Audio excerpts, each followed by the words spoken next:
And hello, Savannah. Thank you for tuning into Real Estate Real Talk on this fine March 14th, 2018. You are listening to WRUU-LP, Savannah, Georgia, 107.5 FM, WRUU.org. We are Savannah Soundings, community radio with global soul. My name is Julia M. Spencer. And before I start my show for today, let me just read you that the viewpoints expressed in the following program are not necessarily those of WRUU, its license holder, or its staff. And somebody just called the radio station, so whoever you are, you're going to have to wait a few minutes because I am live right here at Troop Square. So, anyways, my name is Julia Spencer, and I am a local real estate investor. Our show here is about anything and everything related to real estate investing, and specifically for the small real estate investor. And this week, we're going to be talking about some really cool, awesome stuff. St. Patrick's Day is upon us. Let's talk about vacation rental stories. Actually, I want to talk about vacation rental horror stories to entertain you a little bit. And all of these stories I'm about to share with you are not, they're all true. Nothing is made up here. So people always find this very, very entertaining. So I talked in the last week to two other hosts, and they both said that a lot of my shows are a little bit beyond them, that they can't quite follow the financial numbers that are sometimes blurred out and the math. So they wanted to hear a little bit something more lighthearted that everybody could follow. So to take that suggestion, and by the way, I take your suggestions, so if you have other questions or other comments that you want to share with me, feel free to do that. I wanted to make this show a little bit more lighthearted here. You can laugh about this. And I wanted to make it educational, but you know what? I'm just going to tell you these stories, and you can make your own follow-on plans according to that if you're a vacation rental host or a guest here in this town. So, yeah, let's use that. You can use that as your input. First, the song I'm going to play you, I'm going to get my notes here together, is actually called Drama, and it's by NoMB featuring Big Data. And we're going to start that off here on our first set here. And that was a song by NoMB, Drama. And we're going to talk about drama today, vacation rental horror stories that I have experienced right here in Savannah. As you know, if you've been listening to my show, I'm a vacation rental host here. I have several houses here all throughout town. And this week, and actually all of this month, is probably what I have actually announced on my Facebook. It's kind of like the Black Friday of the tourist industry here for us in Savannah. It's what makes all of our numbers from red go to very much black here, because we get a lot of traffic here this month from all kinds of places. A lot of college students on spring break right now. And of course, St. Patrick's Day is a huge turnout for anybody and everybody that has anything to do with tourism. And I've read an article here recently in town that said if you can't figure out how to make any money on St. Patrick's Day in Savannah, if you're a local, then that's your problem, because there's a lot of money to be made. So let's talk about some of the horror stories, though, because I'm sure you guys all want to know some of the stuff that has happened to me in the past, and some other hosts, by the way, too. So I'm going to start with this story about my 18-year-old college girls here. This just happened like about a week ago.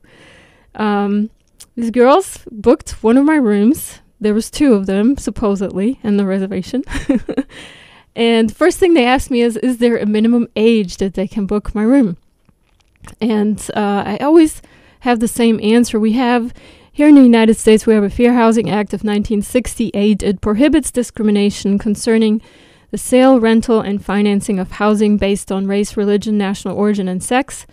And it actually also includes age. So, and the reason that has been in place, of course, is so landlords can't discriminate against tenants with families. A lot of landlords don't like renting to tenants with children because they fear the noise and wear and tear that kids may cause.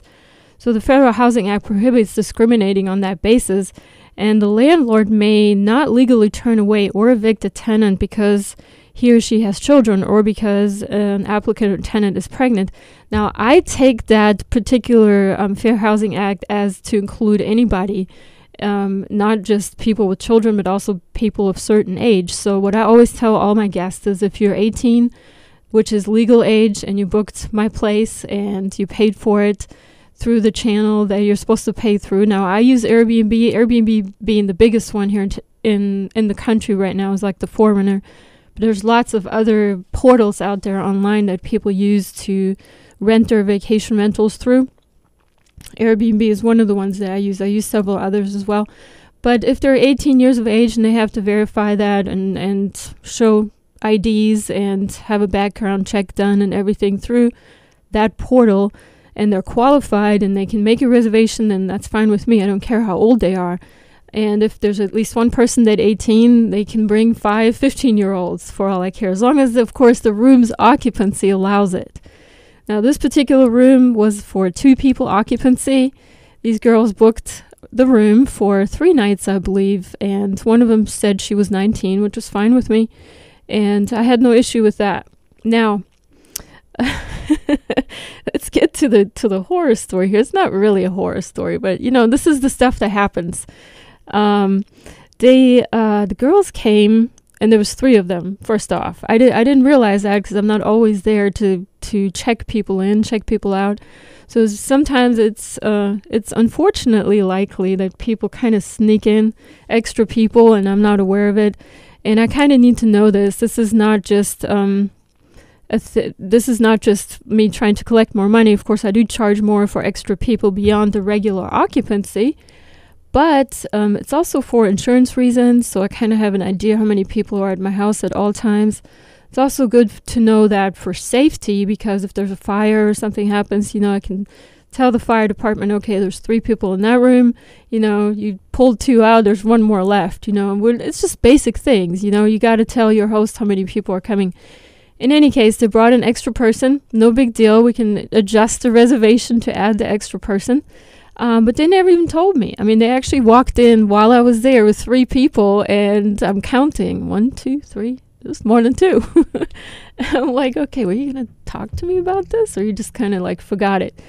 Turns out they're kind of a little bit aloof, not very present, kind of in their spring break mood, I guess, and didn't even pay attention to me at all, that I even was there. I left dirty dishes in the sink, I don't want to gripe here too much, but this is a house where I rent several rooms to different people. So I kind of tried to I'm kind of running a really tight ship because I want everybody to be comfortable. So I reminded them, you girls, if you want to cook something, make sure you clean up after yourself, And they're fine with that, no worries. And then they proceeded to go into my front yard. This was, I want to say it was like 3 weeks ago when we had that little 1 week where it was really nice and warm outside. It was like in the 70s. So they proceeded out into my front yard and stripped, I would say, into their bikinis and started sunbathing in my front yard. My front yard. Mind you say my front yard, not my backyard. And I have a backyard as well. And there's grass back there as well, which is just as fine. But they were wanting to see in the front yard, laying in the front yard in the sunshine. And, okay, so my neighborhood where this house is located is very, very conservative suburbia. So I know all my neighbors. They're all either middle-aged people with families, older people. And I know everybody. There's a police officer who lives across the street from me.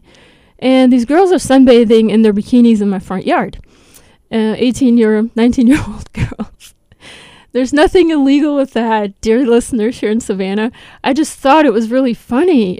If I were to go to a place where I've never been and I'm a guest there, I would probably, kind of like go in the backyard and not, expose myself here to the whole neighborhood when I don't even know the neighbors, know the neighborhood. But it didn't seem that was necessary. They spread out their towels and everything and started, having like a bikini picnic out there in the front yard. First warning sign there, right? Dear guests, dear listeners here in Savannah. So the next thing that I realized is that I left that day and I wasn't there anymore. So I come back the next day to do some housekeeping and checking on the house. And I had other girls stay in a different room. It seemed to be like the week of college girls visiting that week. I had a lot of college girls staying in my place. And so these other girls came from, I think they were from France. They were vacationing from France. They had taken my biggest room, so they all like plunged in there. There was 5 of them. And I come to clean up the room after they were gone, and there was no towels. All my towels were missing. Everything's gone. And usually, you know, when a guest occupies a room and then they leave, there'll be some dirty towels there somewhere. But I didn't find any. I didn't even find a washcloth. Nothing. Not a hand towel, not a bath towel, not a washcloth, nothing. And so I started sending them a message, these French girls, and I asked them, hey, did you guys by chance take all my towels with you? You know, which is very much possible. My houses are fairly close to the beach here on Whitmarsh Island, near halfway between downtown and Tybee Island. And it was very possible they forgot their towels and kind of just took mine, planning on bringing them back later, which is no problem. Not really beach towels, you know, but, you know, I let that pass. It's spring break. And they're like, no, we never had any towels in our room. And I'm like, what? They're like, well, we never had any towels in the room. We couldn't take a shower even. And my first reaction was, where did the towels go? The towels were, they were there. I mean, I set up the rooms, I count the towels, I make sure there's plenty for everybody. And it's just not possible I would a guest come into a room without adequate supplies there. And these girls said they had no towels. So I'm like, let me ask the other ones, my sunbathers. I asked my sunbathers. And they literally did admit they walked into every other guest's room and took all the towels from everybody else's room and used them because they couldn't find theirs. They were hidden behind a TV, apparently. So, okay. Now I'm starting to get pretty aggravated here with the whole situation. I'm starting to get a little frustrated. Sharing my story with my friends. Everybody, of course, is laughing at me, which I'm near that, but it's the weekend. And I'm like, look, I don't want any stress this weekend. So I'm like, all right, bring the towels back, please, when you come back. And just to let you know, you took them from somebody else's room. They couldn't take a shower. It wasn't very cool. So I come back and my cooler's gone. Come back to the house. Didn't just take the towels. They also took my cooler.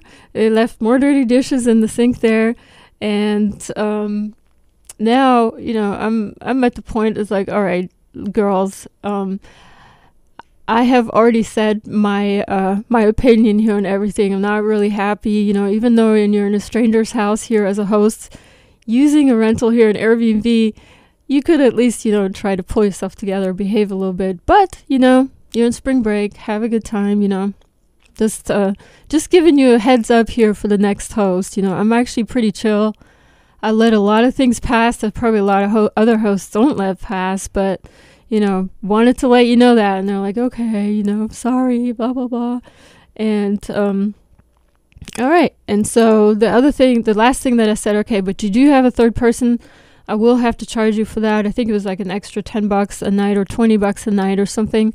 So I'll send you a payment request. If you pay that, you're good to go, but just letting you know, I'm not too happy right now. So, they after that statement, they basically said, well, we are not happy either. We're going to leave and we're not going to pay you anything extra because we're leaving early. And so you have, an extra night that you can rent to somebody else. And I'm like, well, that's not quite how it works with Airbnb. I can't rebook your room if your name is on my calendar. You actually have to physically cancel it, and you won't get your money back, obviously, not at the last minute. And they did leave. This is the resolution of this horror story here. They did eventually leave. They did return the towels and the cooler, dirty, but they did return it. And then, after that, they got their dad involved. So that will be the second part of the story. But first off, I'm going to play you this song by Off Montreal, Let's Relate. Let's Relate. This is when my college girls that were visiting my Airbnb rental 2 weeks ago actually got their daddy involved. And let me tell you the rest of that story. So after they departed early, and by the way, if you're just tuning in, we're talking about Airbnb, or don't want to say Airbnb specifically, but vacation rental horror stories that have actually happened to me here in this town. So after these girls departed early because they were upset with the fact that I told them that they couldn't leave their dirty dishes, steel towels, and my cooler, and sunbathe in bikinis in my front yard in suburbia. After they left, they actually got their daddy involved, and the next day, I think I got a message from him through my regular business channels. Now, since I'm a real estate investor, Airbnb is only part of what I do, or vacation rental industry stuff is only part of what I do. I do have a website that anybody and everybody can go to and send me emails, and I'm also on Facebook, social media out there. If you want to reach me, by the way, realestate@juliamspencer.com. So this daddy found my email address and sent me a message, and basically just not very nice words here. I'm not going to read the message. It was pretty nasty. I mean, it was angry. And he was, understandably, probably his daughter came to him and was complaining. This bad woman host here in Savannah, she made me feel bad. She didn't let me go sunbathe in my bikini in the front yard, and she didn't let me take towels from all around the house. And so he had to, of course, say something. He had to defend his daughter, which I understand. I stand up for my kids as well, but I don't think he heard the whole story. So, and I think what they were basically going after, and he was threatening me, actually, he said, look, you better respond to my email or else I'm going to take legal action against you. And because you're discriminating against my daughter because of her age. And I'm thinking, I've been in the rental business for many, many years, probably over 25 years now.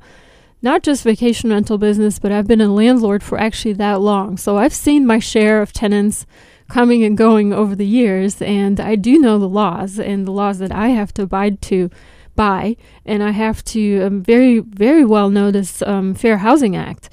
And actually, one of the things that the Fair Housing Act discusses and prohibits actually discrimination against is discrimination against people with families. It prohibits that. And it also prohibits against age discrimination. So I reminded this father, and of course I'm not going to say any names here on the air. We're not going to defame anybody.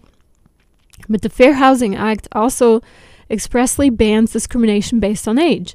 And so it is actually forbidden under the broader prohibition against discrimination on the basis of age, that a landlord cannot refuse a person a tenancy or occupancy because of their age. And a lot of times these laws are actually, from my opinion anyways, are set up to protect a certain kind of group of people.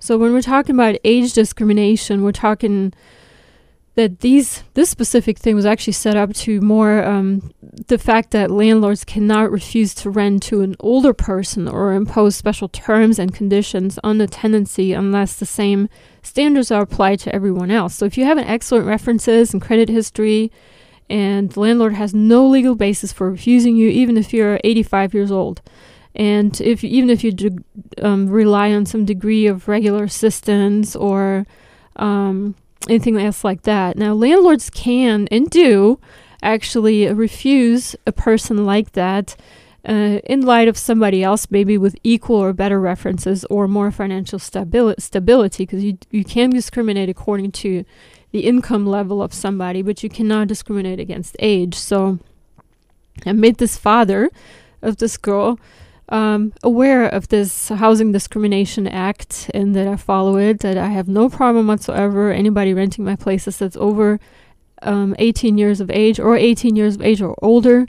And I also reminded him that if she is indeed an adult, then she should fairly and squarely manage her own problems and not, pull her daddy into it. I get a little bit cheeky with these people. I mean, after having seen vacation rental business customers and landlords for so many years, I basically don't take any more crap anymore from anyone.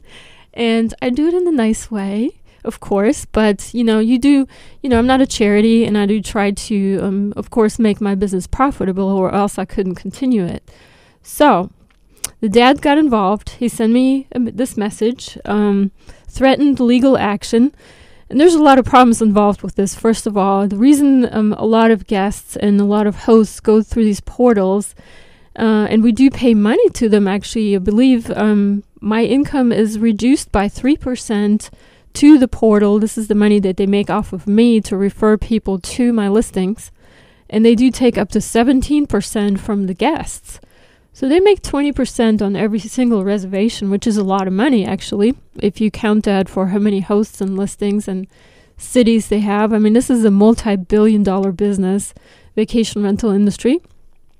And, of course, you expect something from them in return for that money. And in my case, it is the fact that everybody that signs up has to agree to the portal management to do an arbitration versus basically if you sign up, you agree that you're not going to take any case at all to court, that it's, in this case, Airbnb's privilege and right to just decide on all cases of dispute on their own without regard to anything else that's out there. They don't have to go to court or to a law. They just basically decided. And when you sign up for them, you agree that their decision is final. So there's no legal basis for this father at all to take me to court. So I wasn't even scared about that. But just the fact that he tried to go around even the internal portal messaging system and used my external email to email me threats was kind of disturbing. This is the kind of stuff that does happen. It doesn't happen very often. I would say maybe like 2 or 3% of my reservations are problem guests like this. So I don't want to discourage you if that's the kind of thing that you want to get into here in this town. It's a very profitable business. But just be mindful that there's going to be problems and the way to deal with them, don't freak out or anything like that. And I just realized that we are actually at the bottom of the hour, and I need to play you an announcement here. I'm still talking, getting distracted here. But let's just go ahead and go right into it. WRUU brings you the most diverse and passionate local radio programming on the air in Savannah. This all-volunteer and nonprofit community radio station accepts no money from any form of government. Our diversity and independence is made possible only through the generous financial support of listeners like you. We rely on your annual and ongoing cost associated with bringing you our broadcast. If you are a contributor, thank you. If you are not yet a contributor, please show your appreciation of the role WRUU plays in your life by becoming a contributor in any amount. You can donate quickly and easily by credit card or check. Just find the donate and subscribe links at wruu.org. Thanks for listening to and supporting WRUU. Earth Day in Savannah will be celebrated on Saturday, April 21st from 11 a.m. to 4 p.m. in Forsyth Park. The free event will feature exhibits and workshops and live performances by the Indigos, Missionary Blues, Zulu Prophet, and Waits & Company. For more information, visit earthdaysavannah.org or call 912-662-5162. And thank you again for tuning into Real Estate Real Talk with Julia M. Spencer, myself. Today we're talking about vacation rental horror stories since St. Patrick's Day is right upon us here in a couple of days, and the city is getting all geared up for lots and lots of visitors. So being a local vacation rental host, I of course have a lot of really cool, fun stories to share with you. And to conclude this one that we were just talking about my teenage girls that rented one of my listings here recently and got their daddy involved to threaten me with legal action if I didn't defame him. By the way, one of the reasons he said that he could threaten me and take me to court is the fact that I would defame his child's name.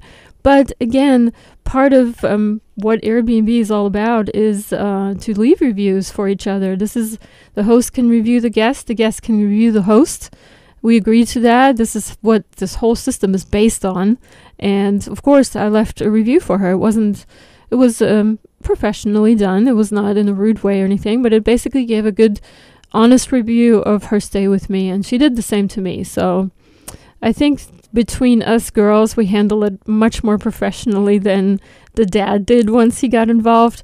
But maybe there's a little bit of a lesson here that if you're a father, let your kids make your own mistakes, especially, if they're on this scale, nothing too significant, let them live their life and figure out their mistakes on their own. Anyways, we are oh my gosh, we are at 12:40 already. So my Wednesday hour is going by very fast, and I have more stories for you. And the next story is going to involve a couple of people smoking pot inside my house. So that's going to be my next horror story. But before we get to that, I'm going to play you a song by The Cure, and it's called High. And that was the song High by The Cure. And you're listening to Real Estate Real Talk with Julia M. Spencer. Today we're talking about vacation rental horror stories. I'm a host here in town, so I have lots of stories to share. Hopefully you found them entertaining here. I know some people have. And this next one, short story, I'm going to actually share 2 short stories with you still. And the next one involves guests smoking pot inside my house. So, good. Good thing I read the disclaimer so I can give my personal opinion on this. But my personal opinion about smoking pot is that I don't disapprove nor approve. I don't really care. I do care, though, if they do it inside my house. That's a big no-no. Smoking anything inside somebody else's house is a big no-no and should be, unless it's, of course, your own house. You can do whatever you want in there.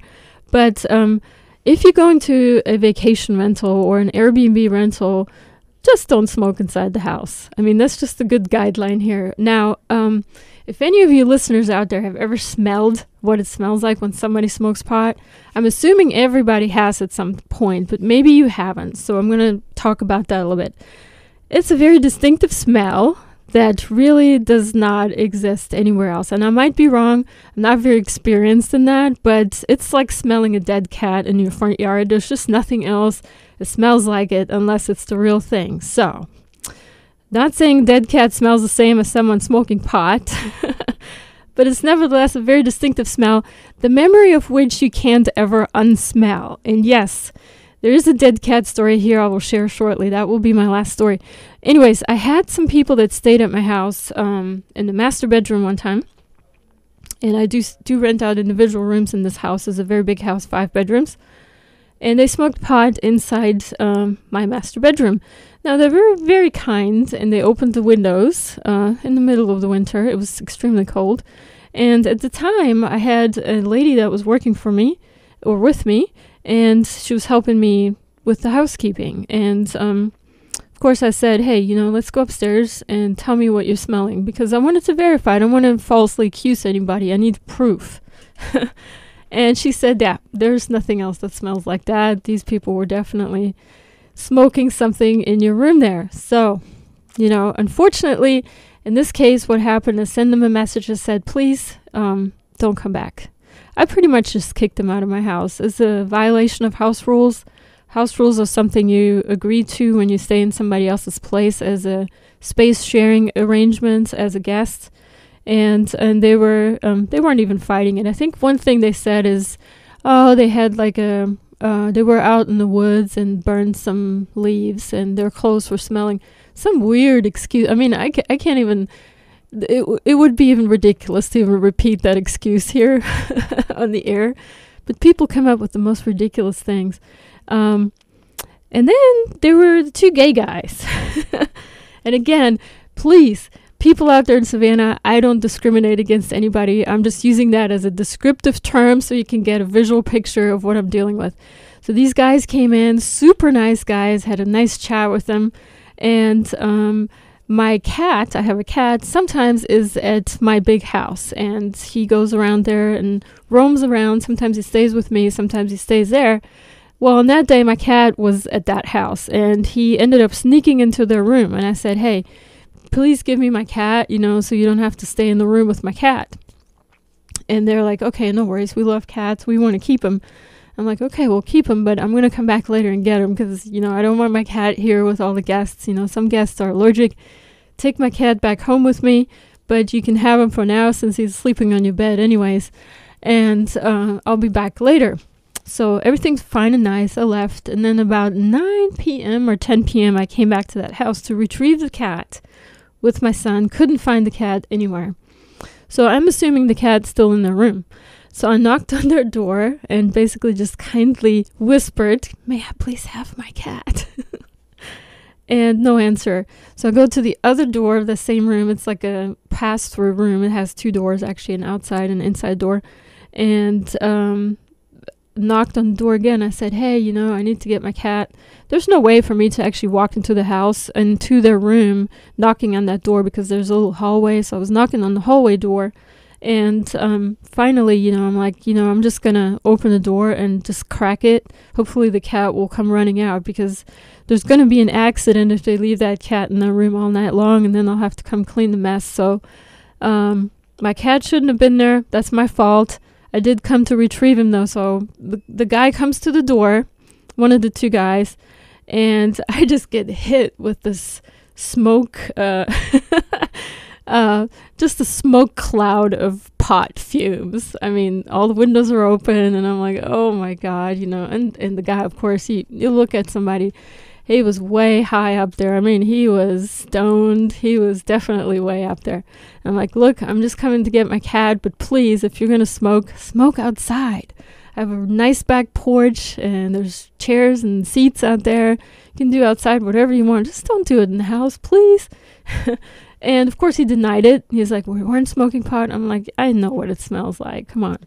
So anyway, you guests out there, you come into party, St. Patrick's Day here in Savannah, just smoke anything that you're going to smoke. Smoke it outside, please. Do your hosts a favor. Smoke it outside.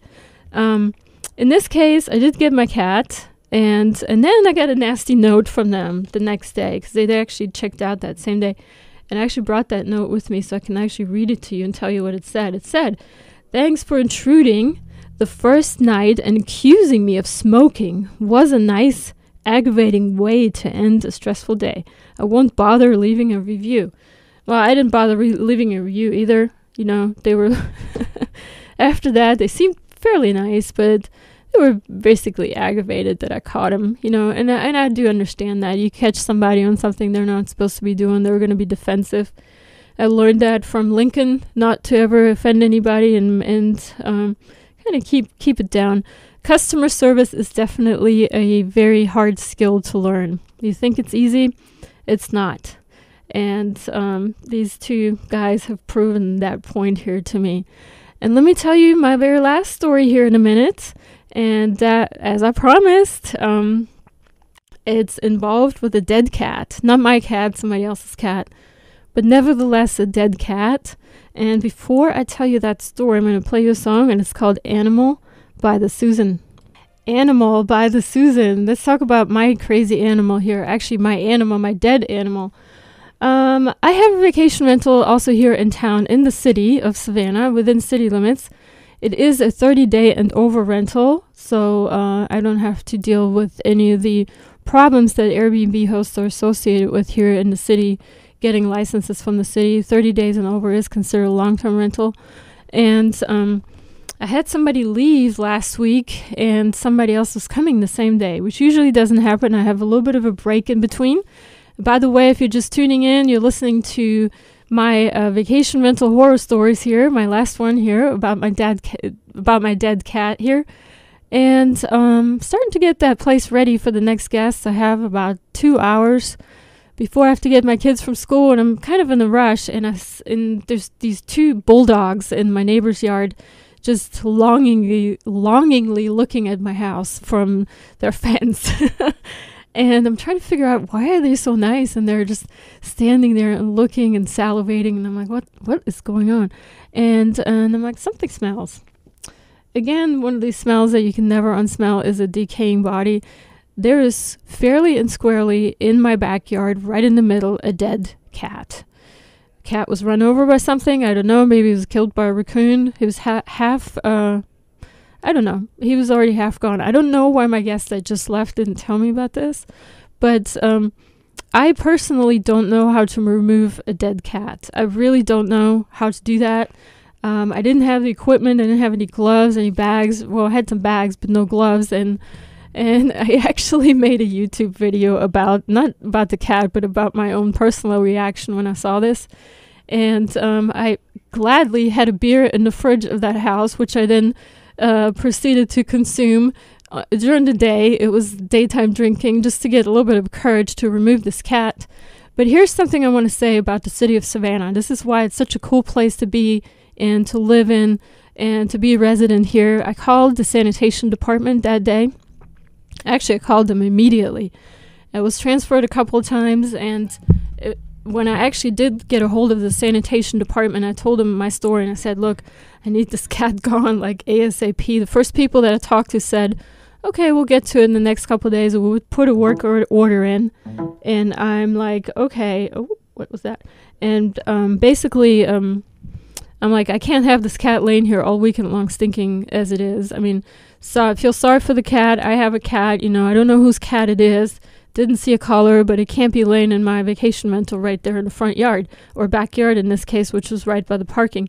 And believe it or not, within, I want to say, maybe 15 minutes, somebody from the sanitation department with a big garbage truck came by and picked up the cat. And very, very nice gentlemen. I don't know their names. I wish I would have gotten their names.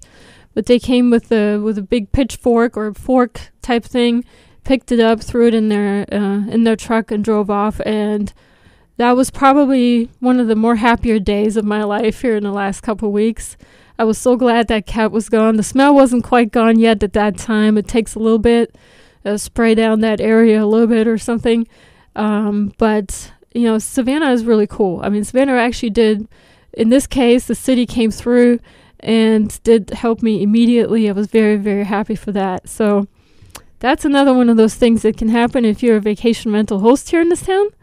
And that was my dead cat story for you.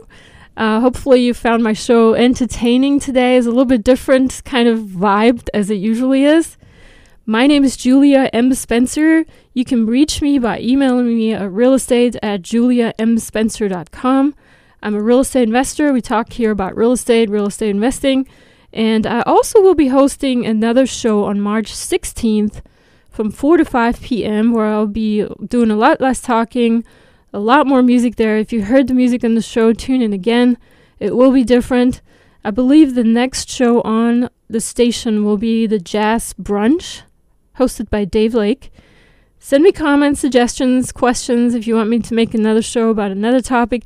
Heck, if you are a vacation rental host and you have some horror stories to share, send me a message and I'll put you on the air. Feel free to suggest any topic to me. So thank you, Savannah listeners, for tuning in. I hope you have an awesome, fabulous rest of your Wednesday and week and a great St. Patrick's Day. I'll be out there by the parade. Maybe you can catch me. And I hope you can tune in again next week, Wednesday at noon also. My regular show is on Wednesday at noon. You are listening to WRUULP, Savannah, Georgia, 107.5 FM, WRUU.org. We are Savannah Soundings Community Radio with Global Soul. And I am going to fade out here with one last song. Not sure we're going to get it all in, but it's Hyper Paradise, the Flume remix by Hermitude. And here it goes. For your free guide to real estate investing, visit juliamspencer.com.